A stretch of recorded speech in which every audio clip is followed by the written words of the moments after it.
نحمده ونصلي على رسوله الكريم اما بعد اعوذ بالله من الشيطان الرجيم لقد كان لكم في رسول الله اسوة حسنة۔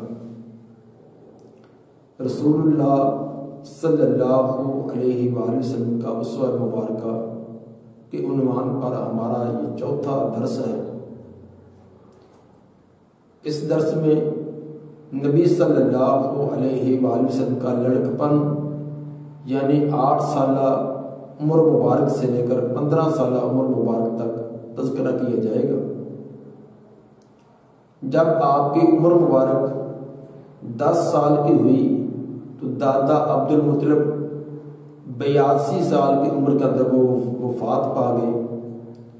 وفات کے وقت انہوں نے ابو طالب کو وصیت کی تھی کہ میرے بعد اس بچے کی تربیت پرورش آپ نے کرنی ہے۔ چنانچہ ابو طالب نبی صلی اللہ علیہ وآلہ وسلم کے جو سکے چچا تھے انہوں نے آپ کی تربیت کی ذمہ داری لی۔ اس سے ثابت ہوا کہ والدین اور دادا کا سایہ نہ ہو تو بچے کی پرورش کی ذمہ داری چچا پر آتی ہے۔ ماموں کی بجائے چچا زیادہ حقدار اس کا بنتا ہے۔ چچا ابو طالب نے اپنی اولاد سے بڑھ کر آپ کی پرورش کی کوشش کی، لیکن مسئلہ یہ تھا کہ ابو طالب مالی طور پر کمزور تھے، اہل و عیال ان کے زیادہ تھے، ذرائع آمدن کم ہونے کی وجہ سے نبی صلی اللہ علیہ وآلہ وسلم نے اپنے چچا پر بوجھ بننا نہیں پسند کیا، بلکہ چھوٹی عمر ہے اور اپنے چچا سے اصرار کیا کہ مجھے بھی چند بکریاں بنا دیں، جس طرح کہ عرب کے باقی بچے جو ہیں وہ بکریاں چراتے ہیں تو میں بھی بکریاں چرایا کروں گا۔ چچا نے کافی اصرار بھی کیا، لیکن اس کے باوجود آپ اس بات پر اصرار کرتے رہے کیونکہ آپ کو معلوم تھا کہ چچا جو ہے وہ مالی طور پر کمزور ہے۔ چنانچہ آپ نے بکریاں چرانے کا سلسلہ یہ چھوٹی عمر میں شروع کیا۔ بکریاں چرانا یہ اس دور میں کوئی عیب نہیں تھا، بلکہ شرفاء کے بچے بھی یہ کام کرتے تھے۔ چنانچہ سورہ طٰہٰ کی آیت نمبر 18 میں سیدنا موسیٰ علیہ السلام ان کے بکریاں چرانے کا تذکرہ بھی کیا گیا ہے۔ بلکہ صحیح بخاری حدیث نمبر 2262 میں نبی صلی اللہ علیہ وآلہ وسلم نے فرمایا کہ ما بعث اللہ نبیا الا رعى الغنم، اللہ نے جتنے بھی انبیاء بھیجے ہیں ان تمام انبیاء نے بکریاں چرانے کا پیشہ اختیار کیا، بکریاں چرائی ہیں۔ صحابہ کرام نے سوال کیا اے اللہ کے رسول آپ نے بھی بکریاں چرائی ہیں؟ آپ نے فرمایا کہ نعم کنت ارعاها علی قراریط لأہل مکہ، آپ نے فرمایا کہ ہاں میں مکہ والوں کی چند قیراط پر بکریاں چرایا کرتا تھا۔ قیراط ایک چھوٹا سا ادنا سا سکہ ہے، تو میں چند سکوں پر مکہ والے لوگوں کی بکریاں چرایا کرتا تھا۔ بکریاں چرانا یا کوئی بھی پیشہ اختیار کرنا یہ عیب نہیں ہے۔ بکاری بن کر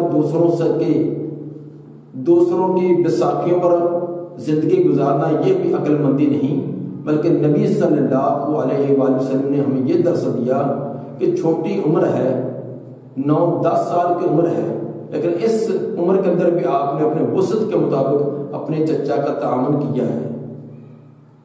بکریاں چرانا یہ ایک تربیت کے اعتبار سے بہترین اور اچھا پیشہ ہے۔ اس کے اندر کئی ایک درس اور انسان کو کوئی تربیت ہوتی ہے، مثلا ایک تو اس کے اندر صبر اس کے اندر بہت ہوتا ہے کہ بکری ایسا جانور ہے جس نے کبھی دائیں بھاگنا، کبھی بائیں بھاگنا، کبھی کدھر کبھی کدھر، تو یہ صبر برداشت کر کے اس کو سنبھالنا ہے، اس کے اندر صبر کا سبق ملتا ہے۔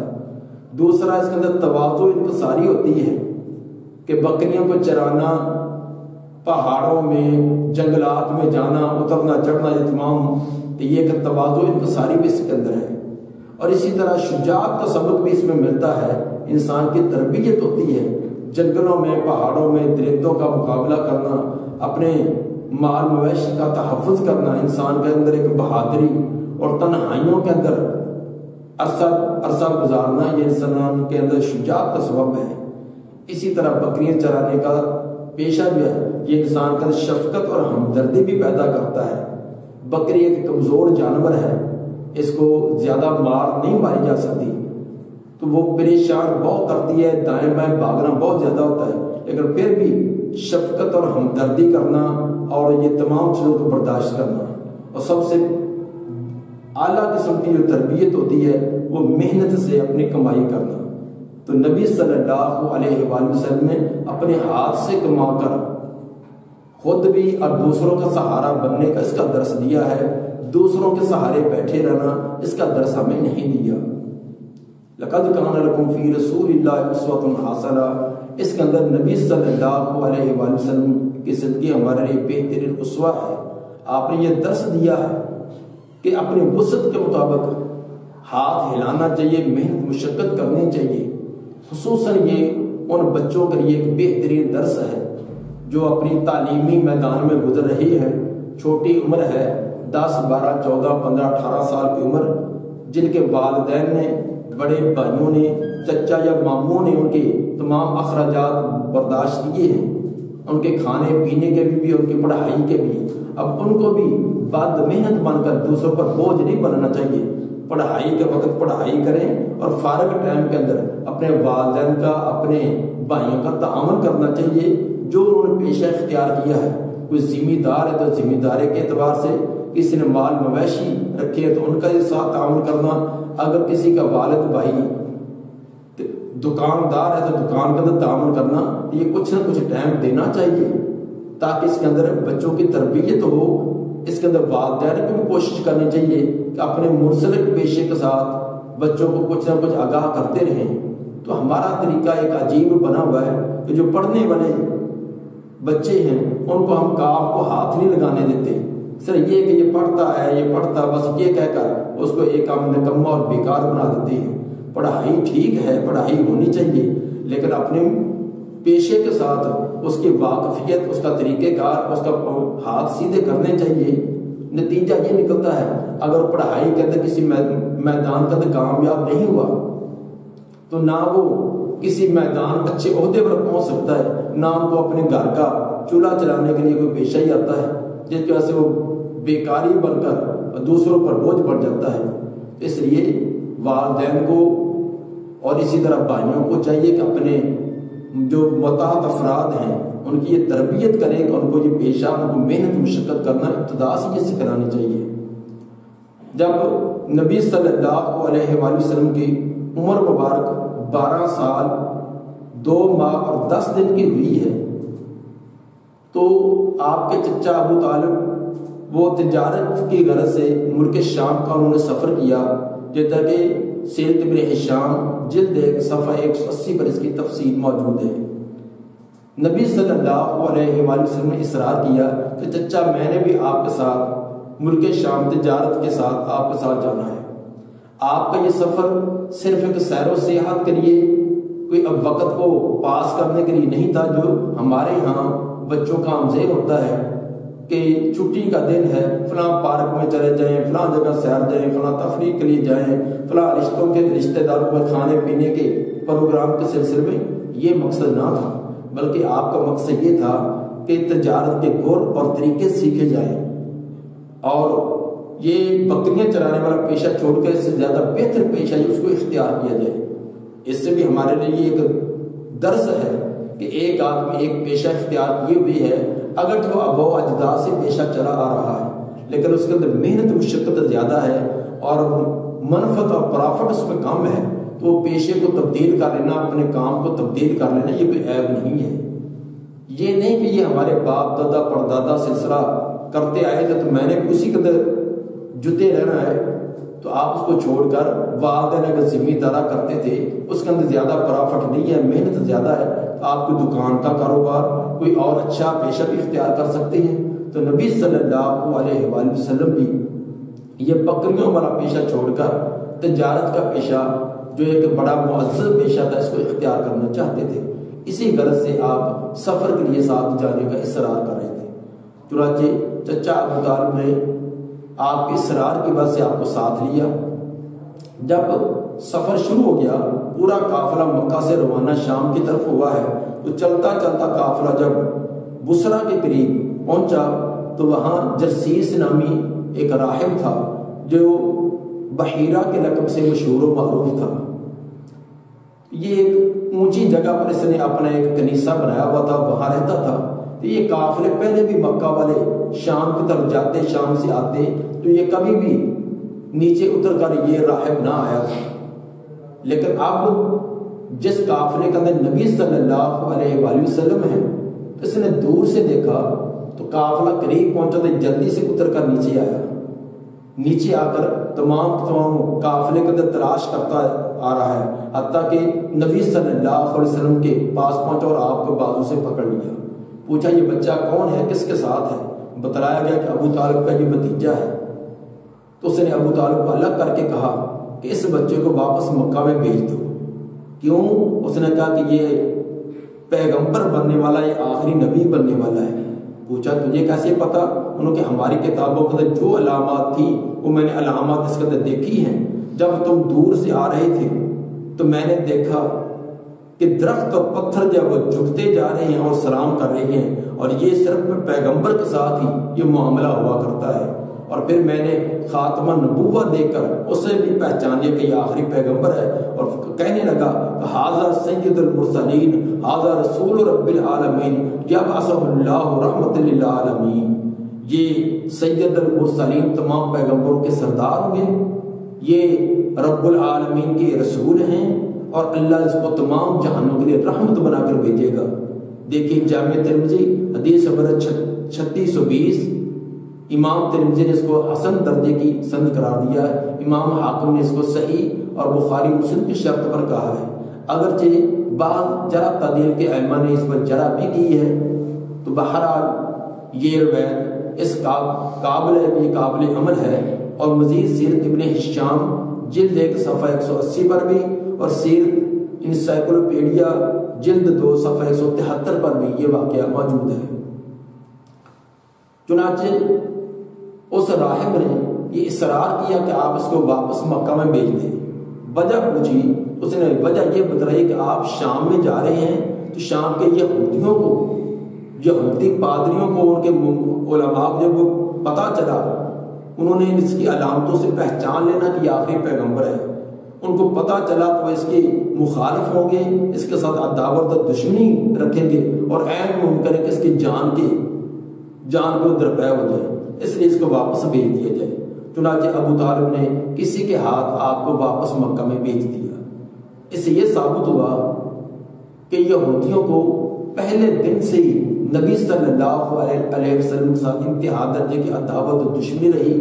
ابھی آپ کو نبوت نہیں ملی، ابھی صرف 12 سال کی عمر ہے۔ اس وقت بھی جرسیس نامی ایک بہت بڑے پادری نے یہ پیشین گوئی کر دی تھی کہ یہ پیغمبر ہوں گے، اور آگے اگر شام میں لے کر گئے تو یہودی علماء جو اس کی جان کے درپے ہو جائیں گے۔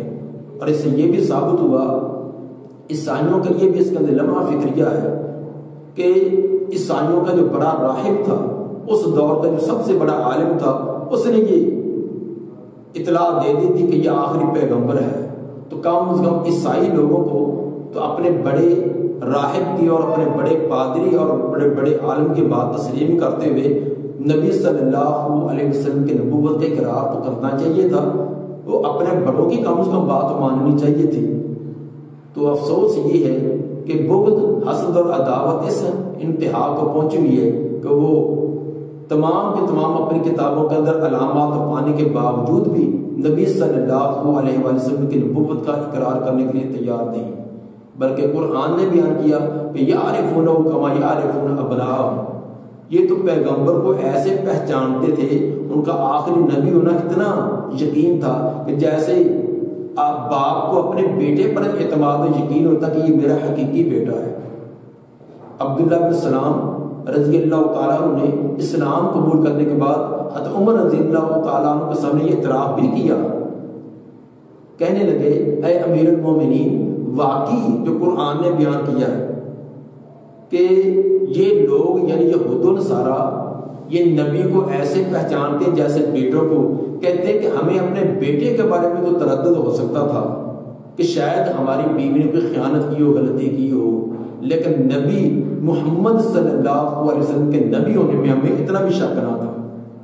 یہ عبداللہ بن سلام جو یہودیوں کے بہت بڑے عالم تھے، مسلمان ہونے کے بعد انہوں نے خود اس بات کا اعتراف کیا۔ اسی طرح نبی صلی اللہ علیہ وآلہ وسلم چھوٹی عمر کے اندر بھی آپ نے کبھی جھوٹ یا لغویات، یہ بیکار قسم کی مجلسیں کبھی اٹینڈ نہیں کی۔ تو آپ کی عمر مبارک ابھی یہی 13 یا 14 سال کے قریب ہے، تو آپ چونکہ بکریاں چرانے کا بھی پیشہ اختیار کیا ہوا تھا، تو آپ کبھی ایسے لغویات اور بیہودہ اور بیکار قسم کی مجلسیں آپ نے اٹینڈ نہیں کی۔